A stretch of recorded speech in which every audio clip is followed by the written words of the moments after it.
The silence here is loud. It used to be filled with the sound of the outside, but now it is just the sound of Memo is breathing. The way it used to sound, always static phone line, right before he hung up. It was 15 years in the States. 15 years he kept my head down, waking to houses to make sure my voice. Memo and Leo thought they were safe. Memo was 15 then, already tall, with his father's seriousness. Leo was 10, still small enough to fit his head under my chin.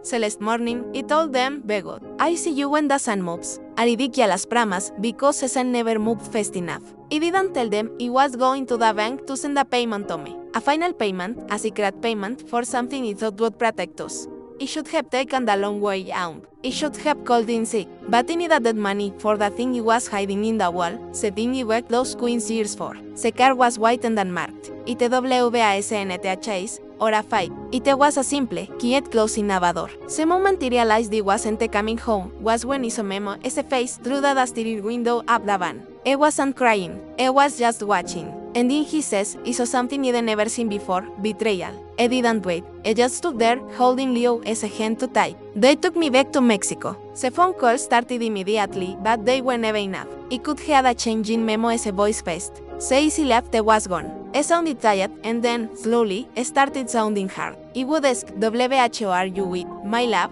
And he would say, "Just the guys, Momma. We look out for each other." But he knew what the guys meant in our neighborhood. They were the ones who offered fast money and gave him fast protection. They were everything he had tried to shield him from. He would hear the music in the background, loud, aggressive, not the gentle rancheras he played for them. He would hear the voices, demanding voices, and he would whisper, "Go inside, Memo. You are too good for that noise." He started hanging up fast. 3 minutes. 2 minutes. Then it became just a few words a week. He never asked about me, he only asked about the house. The emptiness of Celine screamed louder than any shout. It told me he had been replaced. Second had given him a structure he couldn't. He was a man now, and he was just a voice from a faraway past. Leo, my little one, would just cry. I kept asking, "When did you promise, Mama?" He was stuck in the middle, still clinging to the fairy tale he had told him. The last time, he had Memo's voice clearly. He sounded angry.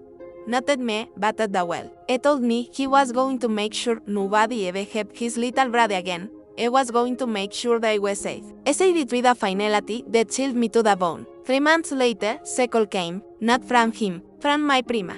She was crying too hard to make sense. Something about a fight. Something about a knife and a man who wouldn't stop talking. Memo was 16.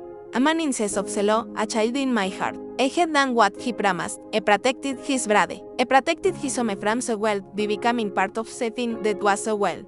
The danger. They sent him to jail. Mede. He got the little street. Just 2 lines, written in the cramped, careful handwriting he taught him when he was 7. It didn't mention the crime. It didn't mention the victim. It only said, "Leo is safe now, Mama. And you can stop worrying about us." He can't sleep. He can only walk these roads and think about the capen down he wanted Isabella to wear and the jail uniform my son is wearing now. The uniform is stitched with my own fear, sewn with that thread of evil lie he told to keep him safe. He left them to build a future, and instead all he built was a cage for my oldest boy. And he will never get to see my little boy, Leo, again. He won't forgive me, he shouldn't, and all he have left is the echo of a promise he wrote. And the knowledge that my son became a monster because he wasn't there to be his mother. That is the true weight of the border.